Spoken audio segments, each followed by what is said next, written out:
जय Hind students. एडुपेस channel में आपका स्वागत है।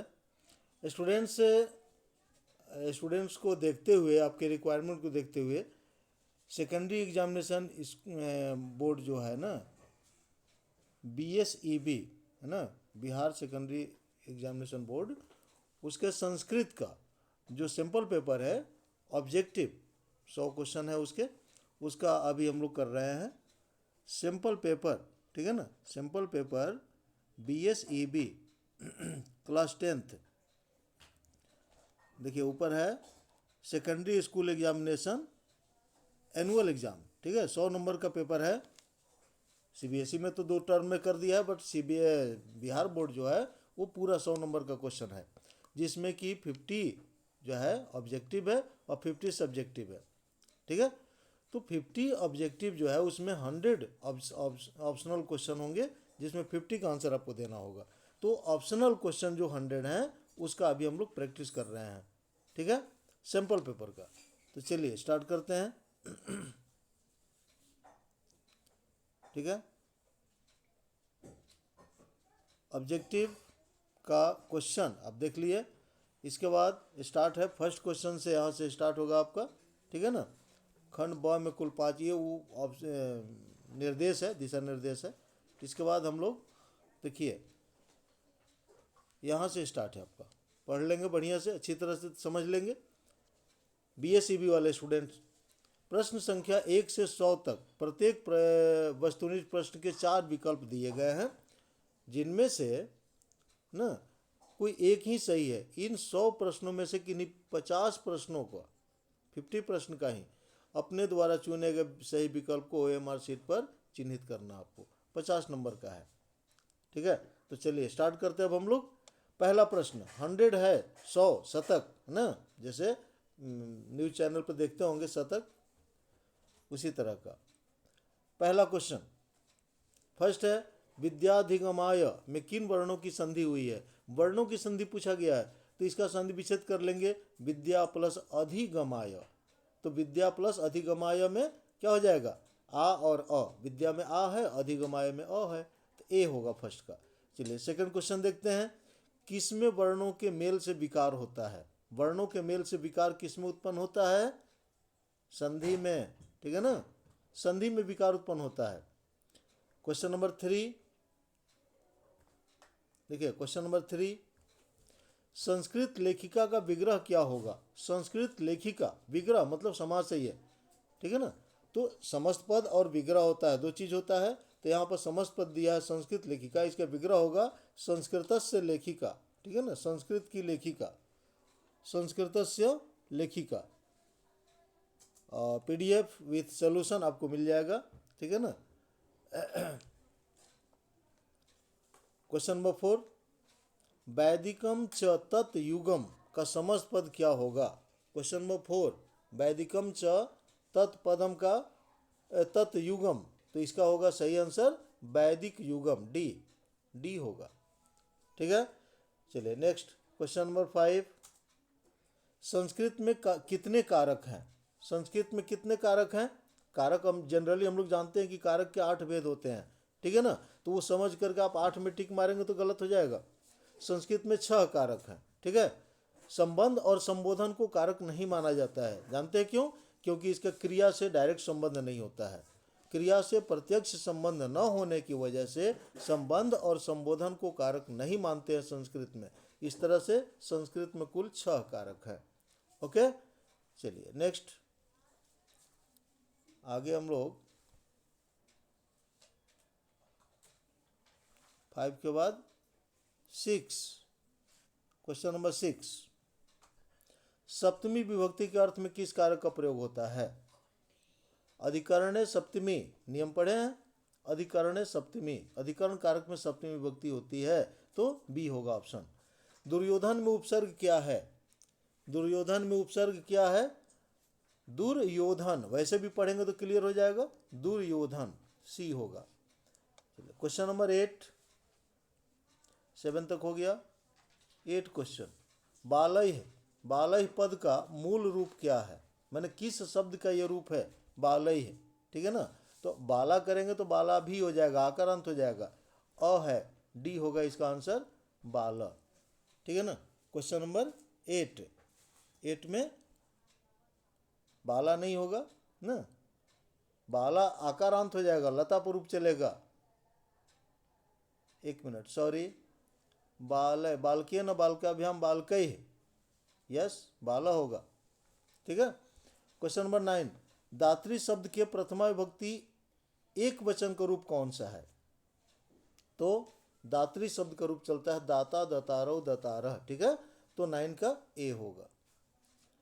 क्वेश्चन नंबर 10 देखिए, चर किस लकार का रूप है? चर ना, तो आज्ञा दिया जाता है, लोट लकार। क्वेश्चन नंबर 10 में, यस, क्वेश्चन नंबर 10, ये चर लोट लकार। ठीक है ना, बी होगा, 10 का बी। ओके। 11, द्रक्षति किस धातु का रूप है? द्रक्षति किस धातु का रूप है? 11 क्वेश्चन। तो दृश्य धातु, दृश्य धातु, दृश्य का रूप है द्रक्षति, लिट लकार में चलता है द्रक्षति, द्रक्षता, द्रक्षन्ति। लट लकार में चलता है पश्यति, पश्यत। ओके। और लिट लकार भविष्यत काल में द्रक्षति चलता है। चलिए नेक्स्ट, 12 क्वेश्चन। कंपमानम पद में कौन सा प्रत्यय है? कंपमानम में कौन सा प्रत्यय है? तो सानच, कंपमानम में। ठीक है ना, क्षत्रिय और सानच होता है, तो आन या मान है ना, शेष बचता है, उसका मान होता है, तो सानच हो गया। ओके। 12 के बाद 13 क्वेश्चन देखते हैं हम लोग। 13, ठीक है, 13 क्वेश्चन देखिए, भू प्लस अक्तवा से कौन सा अव्यय बनेगा? भू प्लस अक्तवा यदि हम डायरेक्ट जोड़ते हैं, प्रत्यय जोड़ते हैं, तो भूतवा होगा। लेकिन यहाँ पर क्या पूछा गया है? अव्यय, कौन सा अव्यय बनेगा? ठीक है, तो इसका आंसर होगा भवनम। 13 का ए, भू प्लस, ओके। 14 देखिए, धार्मिकम में कौन सा तद्धित प्रत्यय है? तद्धित प्रत्यय, धार्मिक, धार्मिकम में कौन सा तद्धित प्रत्यय है? तो ठक प्रत्यय है, ठक। ठीक है ना, पौराणिक, धार्मिक, वैदिक, वेद प्लस ठक वैदिक होता है ना, इतिहास प्लस ठक ऐतिहासिक होता है। तो जहाँ भी इस तरह का हो तो उसमें ठक प्रत्यय ध्यान रखिएगा। 15 क्वेश्चन, अज का स्त्रीलिंग रूप क्या होगा? अज का स्त्रीलिंग रूप क्या होगा? देखिए 15 क्वेश्चन। 15, तो स्त्रीलिंग अज से अजा बनता है। ठीक है ना, अज से अजा, टाप प्रत्यय लगता है तो अजा बनता है, तो स्त्रीलिंग हो जाएगा अजा।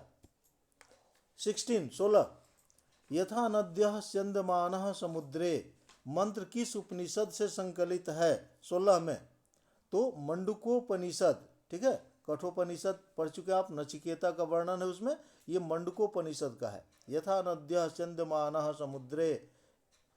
ओके। 17 क्वेश्चन देखिए, 17 क्वेश्चन, 100 नंबर तक पहुंचना हम लोगों को। ठीक है ना, इसलिए स्पीड में है और जल्दी जल्दी आप कवर करते जाइएगा, और इसको ध्यान रखेंगे, इस पर आधारित ही आपका एग्जाम में आता है प्रश्न, मिलता जुलता बिल्कुल, बहुत सारा इसमें से भी मिल जाएगा। 17 क्वेश्चन, अनृतम पद का पर्याय निम्न में कौन सा है? अनृतम मतलब होता है झूठ। ठीक है, तो इसका हो जाएगा असत्यम, है ना। हम लोगों का राष्ट्रीय वाक्य जो है सत्यमेव जयते, पूरा है नानृतम, सत्यमेव जयते नानृतम, तो न अनृतम, अनृतम माने झूठ, झूठ का नहीं, सत्य की जीत होती है। चलिए 18 क्वेश्चन देखिए, वेदाहमेतम ब्लैंक महांतम, इस पद्यांश के रिक्त स्थान में कौन सा पद होगा? ठीक है, इस पद्यांश के रिक्त स्थान में कौन सा पद होगा? वेदाहमेतम पुरुषम, पुरुषम बुक का है आपके। चलिए इसके बाद 19 क्वेश्चन, इस पेज का लास्ट क्वेश्चन है, सरस्वती कुल गृहम किसे कहा गया है? सरस्वती कुल गृहम किसे कहा गया है? ठीक है, तो पाटलिपुत्र को। जनरली हम लोगों को माइंड में क्या आएगा? काशी, बनारस, तो आज की डेट में है। ठीक है, बट मध्यकाल में पाटलिपुत्र को सरस्वती कुल गृहम कहा गया है। चलिए नेक्स्ट है, इसके बाद 20वां 20 क्वेश्चन, मध्यकाल में, 20वां क्वेश्चन है, मध्यकाल में पाटलिपुत्र किस नाम से प्रसिद्ध था? मध्यकाल में पाटलिपुत्र किस नाम से प्रसिद्ध था? तो पटना, मध्यकाल में। पतन शब्द से बना पाटलिपुत्र का अन्य नाम कौन सा है? पतन शब्द से, पतन तो पतन, पटना, है ना। अक्सर हम लोग पता ना कहते हैं कहीं किसी को तो लगता है कि पटना कह रहे हैं, है कि नहीं? तो इसमें पटना होगा। 21 में 22 देखिए, क्वेश्चन नंबर 22, 22, पाटलिपुत्र का वैभव किसके शासनकाल में अत्यंत समृद्ध था? बिल्कुल पढ़े हुए हैं, चंद्रगुप्त मौर्य, चंद्रगुप्त मौर्य। 23 क्वेश्चन, अलस कथा पाठ में किस दोष का निरूपण किया गया है? भाई पाठ से ही पता चल रहा है ना। अलस कथा किसका? तो आलस्य का। 23 का हो जाएगा आलस्य, ठीक है। नेक्स्ट 24, 24, 24 में सजाति नाम ब्लैंक दृष्टवा के न धावंती जंतवः, इस पद्यांश के रिक्त स्थान में कौन सा पद है? ठीक है, तो इसमें सजाति नाम सुखम, ठीक है, सजाति नाम सुखम दृष्टवा के न धावंती जंतवः, सजातियों को सुख का देखकर, सजातियों के सुख को देखकर कौन सा जंतु दौड़ कर नहीं आता है? मतलब सुख में सभी लोग शामिल हो जाते हैं आपके साथ, दुख में कोई नहीं आता है ना। तो वही चीज है यहाँ पर। इसके बाद 25 देखिए, जलती हुई अलसशाला में चारों आलसी क्या कर रहे थे? तो आलसी हैं, क्या करेंगे? परस्पर आलाप करेंगे, है ना। तो सी होगा इसका आंसर, चारों आलसी परस्पर आलाप कर रहे थे। चलिए 25 के बाद 26, 26 में तूष्णीम कथम न तिष्ठत, तूष्णीम कथम न तिष्ठत किसका कथन है? दूसरे आलसी का, पहले आलसी का, है ना। ये किसका कथन है? तूष्णीम न तिष्ठत, कथम न तिष्ठत। तो आगे देखते हैं, ओ सॉरी,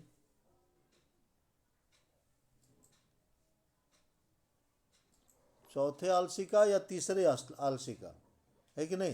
तो इसमें होगा चौथे आलसी का। ये कथन किसका था? चौथे आलसी का था, कि चुपचाप क्यों नहीं बैठते हो, तुम लोग चुपचाप क्यों नहीं बैठते हो, ये कह रहा था उसने। 27 देखिए, दर्शन शास्त्र में किसकी रुचि थी? दर्शन शास्त्र में किसकी रुचि थी? तो मैत्रेयी की, मैत्रेयी, है ना। ये विदुषियां हैं। क्वेश्चन नंबर 28, 28, अथर्ववेद में कितने मंत्र दृष्टा ऋषियों का उल्लेख है? अथर्ववेद में कितने मंत्र दृष्टा ऋषियों का उल्लेख है? तो 5, ठीक है, आंसर होगा। निम्नलिखित में गंगा देवी की रचना कौन सी है? मधुरा विजयम, है ना। गंगा देवी की रचना कौन सी है इसमें? शंकर चरितम, मधुरा विजयम, वरदाम्बिका परिणय या कथा मुक्तावली। तो मधुरा विजयम, ओके, ये गंगा देवी की रचना है। 29, क्वेश्चन नंबर 29। चलिए 30 क्वेश्चन देखिए, 30वां, 30, कंपन राय की रानी का नाम क्या था? कंपन राय की रानी का नाम क्या था? याद है? यस, गंगा देवी। कंपन राय की रानी का नाम गंगा देवी था। 31 क्वेश्चन, सूर्या पद में कौन सा स्त्री प्रत्यय है? सूर्या, सूर्या में कौन सा स्त्री प्रत्यय है? तो सूर्य प्लस टाप, सूर्या, ठीक है ना, सूर्य प्लस टाप, जैसे अज प्लस टाप अजा, तो टाप नहीं चाप होगा, सॉरी चाप होगा, ठीक है ना। सूर्या में चाप प्रत्यय है। चलिए 32 देखते हैं हम लोग, 32, किम तहसील से, किम प्लस तहसील से कौन सा अव्यय बनेगा? 32 में किम प्लस तहसील से कौन सा अव्यय बनेगा? तो कुतः, तहसील से होता है कुतः, कुतः मीन्स होता है कहाँ से ना, अपादान कारक का रूप हो जाता है पंचमी, कहाँ से। करणीयम पद में कौन सा प्रत्यय है? 33 क्वेश्चन। करणीयम अनियर प्रत्यय है, यहाँ पर है नहीं आपको ऑप्शन में, तब्यत है, ण्यत है, बट होगा इसमें अनियर 33 में। तो देख लेंगे आप अनियर में कितने ऑप्शन पर है अनियर, देखते हैं, एक मिनट। अनियर देखिए सी में होगा, है ना, तो इसका आंसर होगा सी। ठीक है। चौथी देखिए, धाव धातु के विधिलिंग लकार प्रथम पुरुष एक वचन का रूप क्या होगा? धाव धातु विधिलिंग में एत एताम एयुह, ये विधिलिंग का रूप चलता है, याद रखेंगे। एत एताम एयुह, ए एतम एत, एयम एव एम। ठीक है। तो 34 क्वेश्चन पूछ रहा है आपसे कि धाव धातु विधिलिंग लकार प्रथम पुरुष एक वचन, तो धावेत होगा। धावेत ये रूप चलता है इसी तरह, धावेत धावेताम धावेयुह। ठीक है। 35 क्वेश्चन देखिए, 35 35 में आपका भूपति। भूपति शब्द का रूप किसके समान चलेगा? भूपति शब्द का रूप किसके समान चलेगा? तो पति है ना, तो सुधी। ठीक है। इका 35 मुनि, हाँ इकारांत, छोटी इकारांत है तो मुनि पर चलेगा। ओके, मुनि भूपति का। किस पद में अधि उपसर्ग नहीं है? तो अधि उपसर्ग किस में नहीं है? अधि आयन होता है, अधि अक्षा, अधि गमम होगा, अधर्म, ये डी होगा आप सही आंसर। अधर्म, इसमें अधि उपसर्ग नहीं है। तोड़ के आप देख लेंगे अलग करके। और ये भी तो है आपके पास ऑप्शन है डबल, 100 में से 50 करना है, जहां आपको दिक्कत लगता है छोड़ के इजी वाला दूसरा कर लीजिए। ठीक है। यहाँ तो आपको 100 ही बताया जा रहा है, टोटल बताएंगे। चलिए 37 33 देखिए, 33 क्वेश्चन में धिक अव्यय के योग में कौन सी विभक्ति होती है? धिक के अव्यय के योग में कौन सी विभक्ति होती है? तो द्वितीय। ठीक है। धिक अभक्तम, अभक्त को धिक्कार है, धिक अभक्तम, याद रखेंगे। बस एक ये लाइन याद रखिए, धिक अभक्तम, पता चल जाएगा अभक्तम क्या है, तो द्वितीय विभक्ति है। बालकम।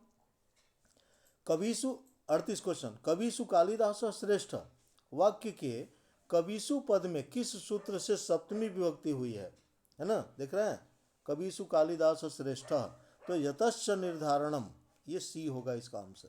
जहाँ पर बहुतों में किसी को श्रेष्ठ बताया जाता है, तो जिस चीज में श्रेष्ठ बताया जाता है उसमें सप्तमी विभक्ति होती है, तो 38 का हो जाएगा सी, राइट आंसर। चलिए नेक्स्ट क्वेश्चन देखते हैं हम लोग। 39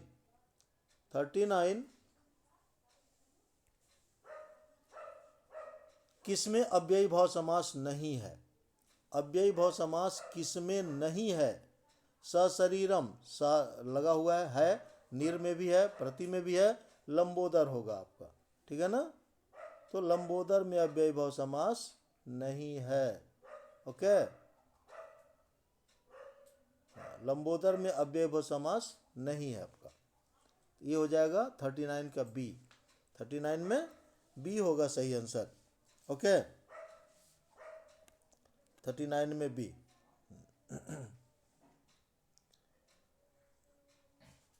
चलिए ओके, आगे 40 किस में विग्रह होता है? अगला प्रश्न है कि किस में विग्रह होता है। अच्छा अगले पेज में है, नेक्स्ट पेज में किस में विग्रह होता है भाई? समास में, संधि में, संयोग में या संयुक्त अक्षर में? तो विग्रह होता है समास में। ठीक है, ओके, ए होगा क्वेश्चन नंबर 40 में ए। 41 पाठेयस्मिन किस संधि का उदाहरण है? पाठे प्लस अस्मिन। ठीक है ना, यदि ए या ओ के बाद अ होता है तो उस अ का अर्धवाकार हो जाता है, पूर्व रूप हो जाता है। तो 41 में क्या हो जाएगा? पूर्व रूप संधि है, पूर्व रूप। पाठे प्लस अस्मिन, ठीक है ना, सो प्लस अवदत, को प्लस अपि, इस तरह से ए या ओ के बाद अ आता है तो उस अ का पूर्व रूप मैंने अर्धवाकार आधा अ हो जाता है। चलिए नेक्स्ट क्वेश्चन देखते हैं हम लोग। 42 में गति प्लस इति, गति प्लस इति की संधि क्या होगी? तो ध्यान देंगे, अब यहाँ पर थोड़ा सा कंफ्यूजन होता है। यदि विसर्ग नहीं रहेगा तो गतिति होगा, ए होगा, यदि विसर्ग नहीं रहेगा तब। और यदि विसर्ग हो गया तब विसर्ग का र हो जाता है और उसमें ई की मात्रा जुड़ जाएगा, तो हो जाएगा सी आपका सही आंसर, गति रीति, गति रीति। ठीक है, ध्यान देंगे। विसर्ग नहीं अगर रहेगा तब गतिति होगा, गतिति, क्योंकि तब दीर्घ संधि हो जाएगा, दोनों तरफ ई होगा और दोनों ई मिल करके बड़ी ई हो जाएगा। तो गति में जो छोटी ई है, देख रहे हैं यहाँ पर, ये गति जो है ना, गति और प्लस ई थी, इस तरह से अगर रहेगा ऐसे, तो ये छोटी ई और इधर भी छोटी ई, ये दोनों मिल करके हो जाएगा आपका बड़ी ई, और ये बड़ी ई कहाँ लगेगा, वही त में, तो हो जाएगा गतिति, गतिति, ये सही हो जाएगा। लेकिन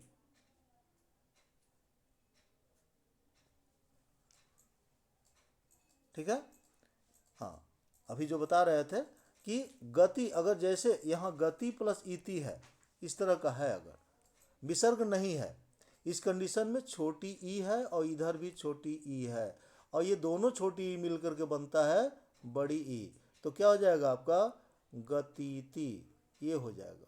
इस हिसाब से ए सही हो जाएगा ऑप्शन। लेकिन यहाँ पर तो विसर्ग है, गति, यहाँ विसर्ग है, देखिए गति है और प्लस इति है, तो इस कंडीशन में विसर्ग का र होता है और उसमें ई मिल जाएगा, तो गति रीति, ये सही आंसर हुआ, गति रीति, तो सी ऑप्शन हो जाएगा सही। ओके, चलिए, समझ गया, गति रीति हुआ।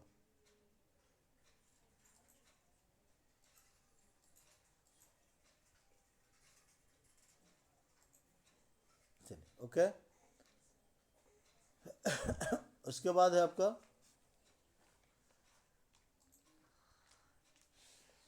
नहीं, चेती था अभी हम लोगों का था 43 में निम्नलिखित में चेती का संधि विच्छेद क्या होगा, तो च प्लस इति, च प्लस इति 43 का ए होगा, च प्लस इति, ठीक है ना, इसका ए होगा 43 का। 44, किस संधि में विसर्ग में विकार परिवर्तन होता है, किस संधि में विसर्ग में विकार परिवर्तन होता है, तो क्लियर है, विसर्ग संधि 44 है ना, विसर्ग में ही विकार उत्पन्न होता है, तो 44 होगा विसर्ग। किस समास में, अगला आगे बढ़ते हैं थोड़ा सा, ठीक है, 45, किस समास में उभय पद प्रधान होता है, उभय पद, दोनों पद की प्रधानता किस में होती है, अव्ययी भाव में, कर्मधारय में, द्वंद्व में या द्विगु में, ठीक है, तो किस पद में दोनों पदों की प्रधानता होती है, तो द्वंद्व समास में, चार्थे द्वंद्व, च अर्थ में द्वंद्व समास होता है और द्वंद्व समास में दोनों पद प्रधान होते हैं। चलिए 46 क्वेश्चन, कर्ण कारक विधायक सूत्र निम्न में कौन सा है, कर्ण कारक साधकतमम करणम, कर्ति कर्णस्यो तृतीया, अपवर्गे तृतीया, सहयुक्ते अप्रधाने। 46 का क्वेश्चन का क्या होगा, तो साधकतमम करणम ए होगा आपका। कर्ण कारक माने किस आधार पर कर्ण कारक होता है, साधकतमम करणम माने कर्ता जिसको ज़्यादा अधिक साधक करता है, जिसके द्वारा कार्य सिद्ध करता है, उसमें कर्ण कारक होती है। चलिए, भारत महिमा पाठ कहाँ से उद्धृत है, 47 क्वेश्चन, भारत महिमा पाठ कहाँ से उद्धृत है, नेक्स्ट पेज में है इसका,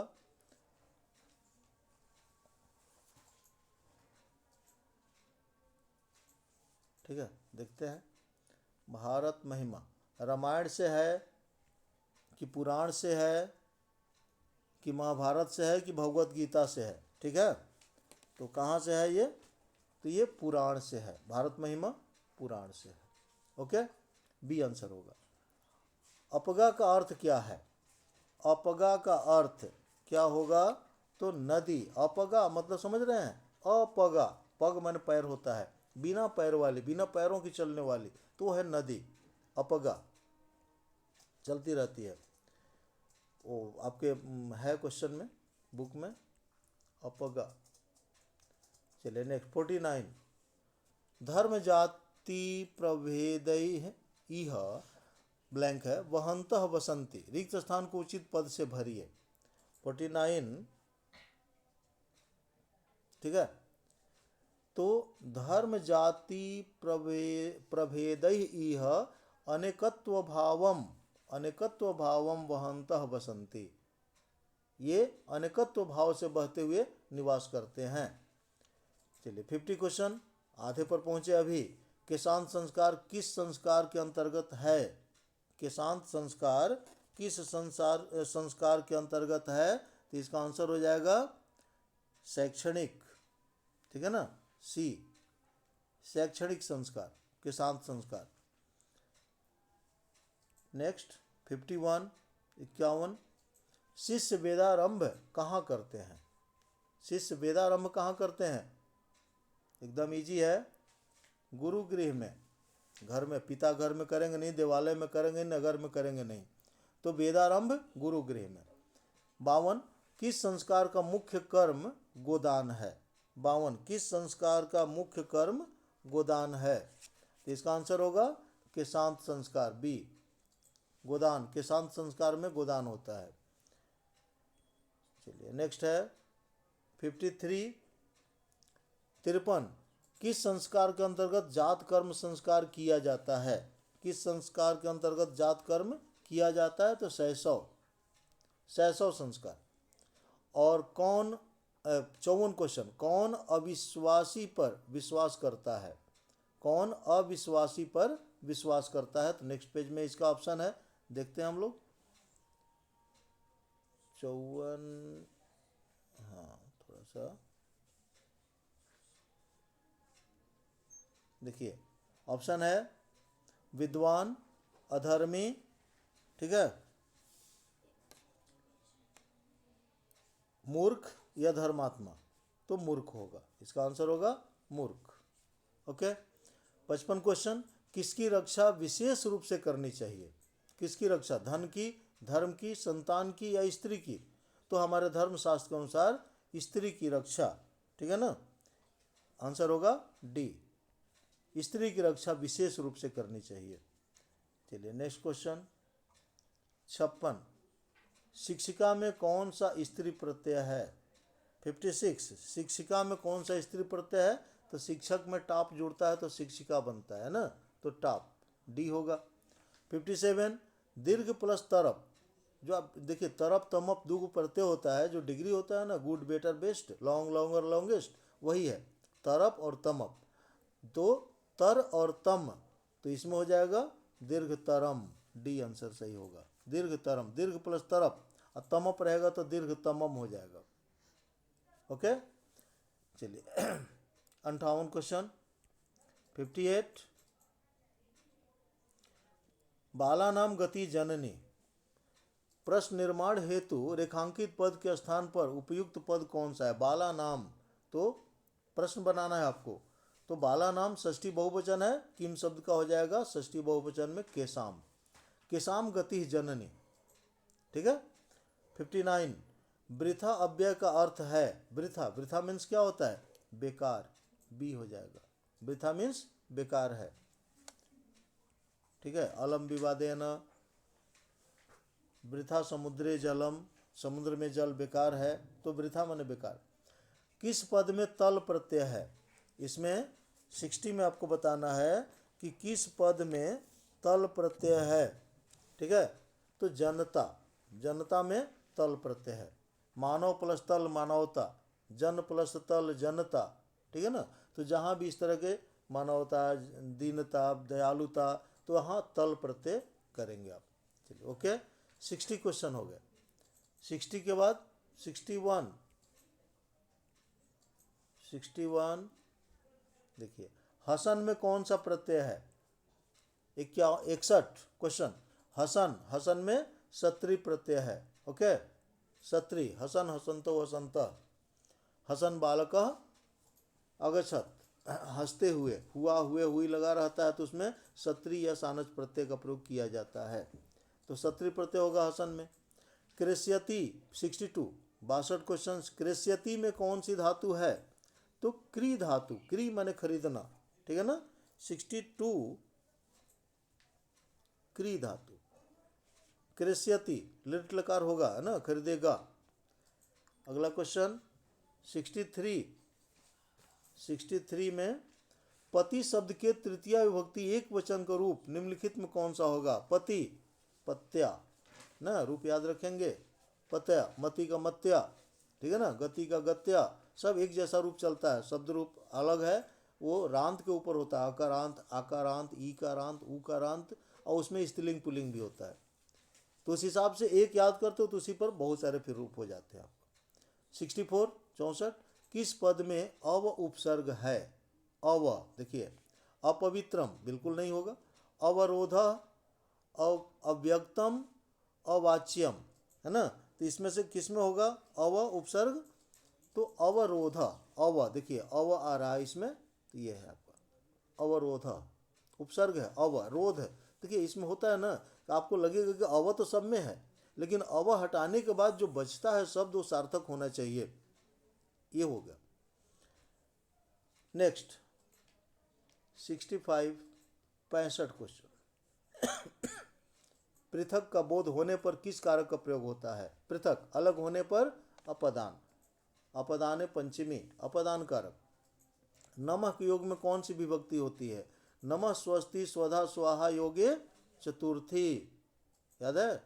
नमः, जहाँ भी नमः स्वस्ति स्वाहा स्वधा होता है तो वहाँ चतुर्थी विभक्ति का प्रयोग किया जाता है, चतुर्थी हो गया। तो इसका होगा बी, 66 का बी। 67 अहम त्वाम पश्यामि, चलिए इसको पूरा क्वेश्चन ले लेते हैं हम लोग। अहम त्वाम पश्यामि, मैं तुमको देखता हूँ, वाक्य में त्वाम पद में द्वितीय विभक्ति किस सूत्र से हुई है?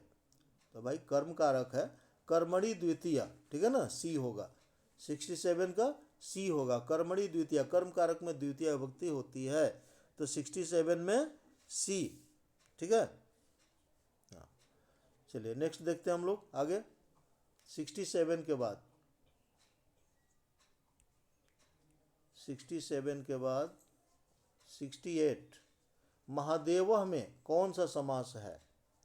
महादेवः में कौन सा समास है? महांच देवः, ठीक है, महादेवः, तो इसमें हो जाएगा कर्मधारय। विशेष विशेषण का जहाँ समास होता है तो वह कर्मधारय समास होता है। संख्या पूर्वो द्विगु, देखिए द्विगु ऐसे ही कट जाएगा, पहला पद संख्या होता है।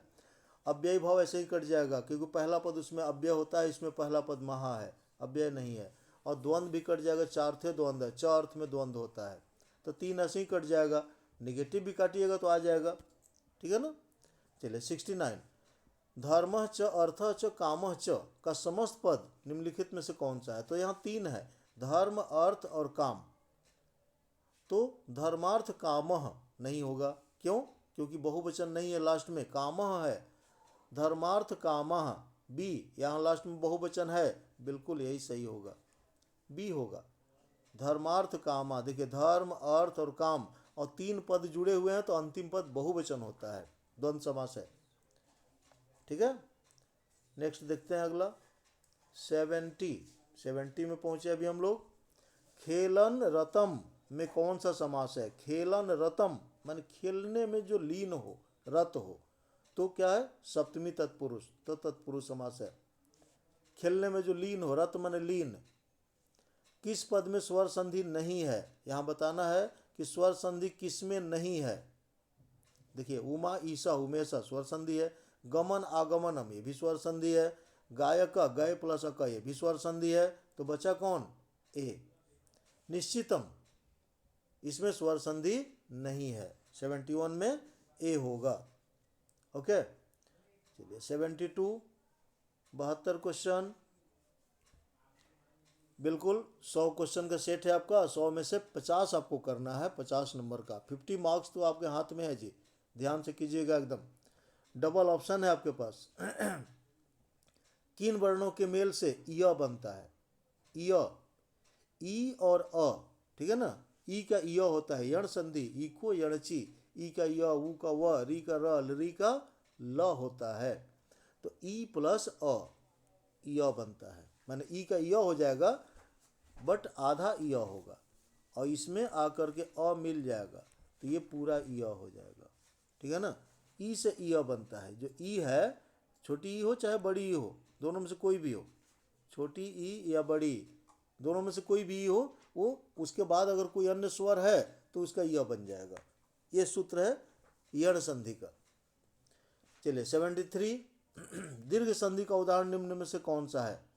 दीर्घ संधि का उदाहरण पूछा गया आपसे। हाँ, इसके बाद कोई अन्य स्वर हो, यहाँ पर अन्य स्वर अ है ना, तो अ तो रहेगा ही आपका। 73 में है दीर्घ संधि का उदाहरण में कौन सा है, तो दीर्घ संधि विद्या प्लस आलय, पावक, देवेंद्र, सदैव, तो विद्या प्लस आलय यही दीर्घ संधि है ना। दोनों तरफ समान स्वर होते हैं, विद्या और आलय दोनों तरफ आ है एक जैसा, तो ये दीर्घ संधि हुआ। चलिए 74 इस पेज का लास्ट क्वेश्चन है। भिखन टोला देखने के लिए कौन आए, भिखन टोला देखने के लिए कौन आए, तो आंसर होगा कौन, शिक्षक, निरीक्षक, नेता या अभिनेता, तो शिक्षक ए होगा। ओके, चलिए नेक्स्ट क्वेश्चन देखते हैं हम लोग आगे। 75 लक्ष्मी किसे प्राप्त होती है, सोचिए, आलसी को होंगी प्राप्त, हाँ नहीं, उद्यमी को, धर्मात्मा को, साधु को, तो उद्यमी को, ठीक है ना। परिश्रमी व्यक्ति जो होते हैं उनको लक्ष्मी प्राप्त होती है, उद्यमी। अर्थाभाव का अर्थ 76 अर्थाभाव का अर्थ क्या है, अर्थ माने धन होता है, ठीक है ना, तो धन का अभाव माने धनाभाव, अर्थाभाव मीन्स धनाभाव, 76 का ए होगा। नेक्स्ट 77 स्वामी दयानंद का परिवार किसका उपासक था, शिव का। याद है ना, शिवरात्रि के समय मंदिर में जागरण था जिसमें चूहा प्रसाद खा रहा था शंकर जी पर चढ़ करके, तो वहां पर इनको भ्रम हुआ था। चलिए, तो शिव का उपासक था। 78 मूल शंकर को बिरजानंद के दर्शन कहाँ हुए, मूल शंकर को बिरजानंद के दर्शन कहाँ हुए, ठीक है, तो मथुरा में, सही आंसर होगा मथुरा में हुए थे। चलिए नेक्स्ट 79 मूल शंकर में वैराग्य भाव का उदय कब हुआ, शिवरात्रि पर्व के बाद, पिता की मृत्यु के बाद, बहन की मृत्यु के बाद, बिरजानंद के दर्शन के बाद, तो बहन की मृत्यु के बाद, है ना, पिता की मृत्यु, बहन की मृत्यु, है ना, तो बहन की मृत्यु इनको झकझोर कर रख दिया था मूल शंकर को, तो उनको वैराग्य भाव उत्पन्न हो गया था। रामायण 80 क्वेश्चन, रामायण के अयोध्या कांड से संकलित पाठ निम्न में से कौन सा है, अयोध्या कांड से संबंधित, तो मंदाकिनी वर्णनम, ये अयोध्या कांड, मंदाकिनी गंगा को कहा जाता है, उनका वर्णन जो है वो अयोध्या कांड में है, मंदाकिनी माँ गंगा का वर्णन।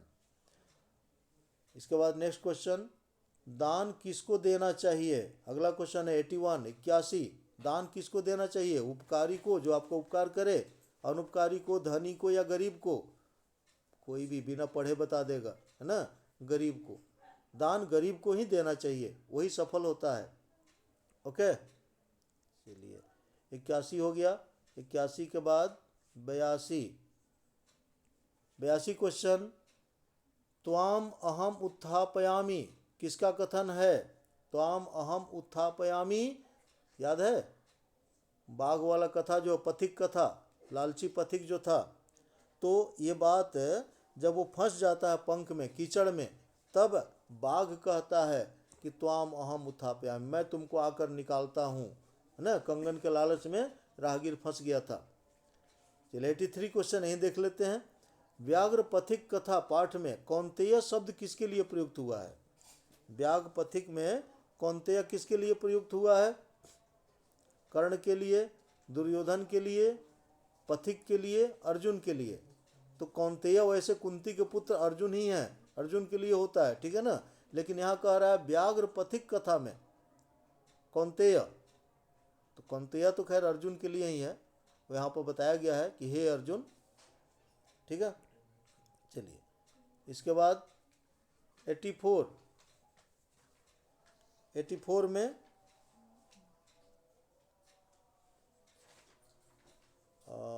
84, हाँ 84 क्वेश्चन लास्ट टाइम पहुँच रहे हम लोग। महत्तराम भिक्षाम याचे किसका कथन है, महत्तराम भिक्षाम याचे ये किसका कथन है, तो शक्र का, शक्र मतलब क्या होता है, इंद्र, शक्र मतलब इंद्र, इंद्र ने किससे? कर्ण से भिक्षा मांगे थे, उसका कवच और कुंडल मांग लिए थे महाभारत युद्ध से पहले। ठीक है, वही महत्तराम भिक्षा, सबसे बड़ी भिक्षा याचना करता हूँ, मांगता हूँ, ये शक्र बोले थे। 85 देखिए, सर्प की जिह्वा के समान चंचल क्या है? सांप के जैसे हमेशा जीभ निकलते रहता है, उस तरह की चंचल कौन है? तो राजलक्ष्मी, ए होगा इसका। राजलक्ष्मी चंचल है, कभी वहाँ कभी यहाँ, हमेशा घूमती रहती है। 86 क्वेश्चन देखिए, कर्णस्य दान वीरता पाठ कहाँ से उद्धृत है? कर्णस्य दान वीरता, ये पाठ कहाँ से उद्धृत है? तो कर्णभारम ऑप्शन होगा ए, सही है, कर्णभारम। 87, शरीर के नष्ट हो जाने पर भी मनुष्य का क्या नष्ट नहीं होता है? गुण, ज्ञान, मन, वाणी। तो गुण, ठीक है, कभी नष्ट नहीं होता है। ठीक है, कहा गया है कीर्ति यस्य स जीवति, जिसका कीर्ति है, जिसका गुण है इस दुनिया में, वो जिंदा है हमेशा। ठीक है, इसलिए अच्छे कर्म करने चाहिए और गुणी होना चाहिए। 88 देखिए, असहिष्णुता को कौन जन्म देता है? असहिष्णुता को कौन जन्म देता है? प्रेम, द्वेष, भक्ति या निस्वार्थ भाव? तो असहिष्णुता माने द्वेष। द्वेष जो वहाँ उत्पन्न होगा ना, वहाँ असहिष्णुता आ जाएगा, मैंने बर्दाश्त करने की क्षमता जिसमें न हो, उसी को असहिष्णु कहा जाता है। चलिए नेक्स्ट देखते हैं हम लोग आगे। अगला 89, देशों के बीच विवादों का समाधान करना किसका काम है? देशों के बीच माने दो देश में अगर झगड़ा होते हैं तो उनका विवाद का निपटारा कौन करता है? तो संयुक्त राष्ट्र संघ। ठीक है ना, संयुक्त राष्ट्र संघ। 90, योग दर्शन के प्रवर्तक कौन है? पतंजलि। योग दर्शन के प्रवर्तक पतंजलि हैं, महर्षि थे पतंजलि। चलिए नेक्स्ट 91 में आचार्य चरक की रचना कौन सी है? आचार्य चरक, चरक ने क्या लिखा था? तो चरक संहिता, देखिए नाम से यहाँ क्लियर है, तो चरक ने चरक संहिता लिखा था। एकदम इतना इजी क्वेश्चन है जी, बताइए, नाम से क्लियर है आपका। किस शब्द में डीप प्रत्यय है? युवन से युवती बना है, ठीक है ना, डीप प्रत्यय युवन से युवती बना है, युवन में डीप लगा है तो युवती बना है। चलिए नेक्स्ट देखते हैं हम लोग 93, गौरवम में कौन सा तद्धित प्रत्यय है? गौरवम में कौन सा तद्धित प्रत्यय है? तो अण, अण प्रत्यय लगा है गौरवम। 94, अंशु प्लस मतुप कौन सा पद बनेगा? तो अंशुमान, अंशु प्लस मतुप से क्या हो जाएगा? अंशुमान। मतुप का मान या वान शेष होता है, ध्यान रखिएगा कि यदि मतुप से पहले अ या आ रहता है तो वान होता है। ठीक है ना, मतुप का ही, जैसे गुण है, मान लो गुण प्लस मतुप है, गुण प्लस मतुप, तो क्या हो जाएगा? गुणवान हो जाएगा। सॉरी, गुणवान होगा, है ना, ये आपका, हाँ, गुणवान। अब यहाँ गुणमान नहीं लिखिएगा, देखिए, क्योंकि मतुब से पहले देखिए अ है, हाँ यहाँ भी थोड़ा सा मिस्टेक हुआ है, ये हलंत नहीं होगा, ये हलंत नहीं रहेगा इसमें। ठीक है, गुण पूरा रहता है, अड़ा, गुण, गुण प्लस मतुप, तो अ है, अ या आ के बाद यदि मतुप आता है तो इस मतुप का वान होता है, वान। ठीक है ना, मान नहीं, और अ आ के अलावा कोई दूसरा स्वर रहता है तब मान होता है। तो यहाँ अंशु है, ऊ है, तो अंशुमान हो जाएगा। ठीक है, चलिए नेक्स्ट क्वेश्चन देखते हैं अगला।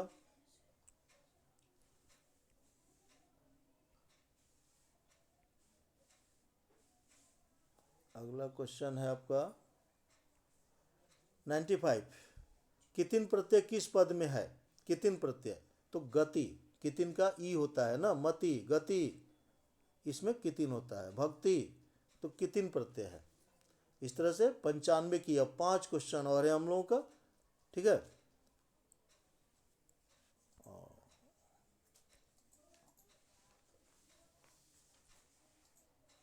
96 क्वेश्चन। अपतत किस धातु का रूप है? अतपत, देखिए ध्यान नहीं आएगा ना तो ध्यान में अलग हो जाएगा, अपतत पढ़ दीजिएगा। जैसे अभी हम भी पढ़े अतपत, तो तप धातु है, ठीक है ना, तप, तप धातु से अतपत। निष्काम शब्द में उपसर्ग क्या है? निष्काम में उपसर्ग क्या है? निष्काम में तो निस, निस प्लस काम। फिर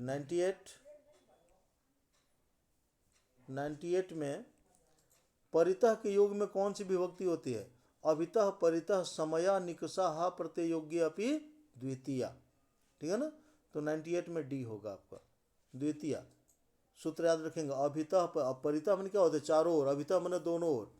तो अभितः, परितः, समया, निकषा, हा प्रति, प्रति भी रहेगा तो द्वितीया ना, इन सब के योग में द्वितीय विभक्ति होती है, तो द्वितीय हो जाएगा 98 का डी। 99 नैय समास का पहला पद होता है। नैय समास का पहला पद क्या होता है? नकारात्मक, न अंतः अनंतः, ठीक है ना, तो ये नकारात्मक होगा, पहला पद नकारात्मक रहेगा। और लास्ट है 100 100वां क्वेश्चन, छंद शास्त्र के रचयिता कौन है? छंद शास्त्र के रचयिता आचार्य पिंगल हैं, ठीक है। तो इस तरह से स्टूडेंट्स हम लोग 100 क्वेश्चन ऑब्जेक्टिव किए और अच्छी तरह से आप प्रैक्टिस कर लीजिएगा, 2 बार 3 बार देख लीजिएगा, और जहाँ से भी आया है बस उस टॉपिक को आप क्लियर करते रहिएगा, ठीक है। हाँ, ये कंप्लीट क्वेश्चन को देख लीजिएगा आप, है ना, बताया गया है आपका। और इस तरह से हम लोग बिहार बोर्ड का था 10th का कंप्लीट किए, और ये टोटल आपको पीडीएफ पर मिल जाएगा, पीडीएफ में आपको मिल जाएगा, आप देख लेंगे, ठीक है। और अच्छी तरह से एग्जाम दीजिए। और देखिए 100 क्वेश्चन है जी, 100 में से 50 आपका करना है, 50 एकदम 50% आपका ऑप्शनल ऑप्शन है, जहाँ इजी है, इतना इजी दिया हुआ है, तो प्रैक्टिस कीजिए, निस्संदेह आप 50 में 50 लाएंगे ऑब्जेक्टिव में। इसका सब्जेक्टिव है, सब्जेक्टिव भी कर लीजिएगा। ओके, थैंक यू, जय हिंद, जय भारत।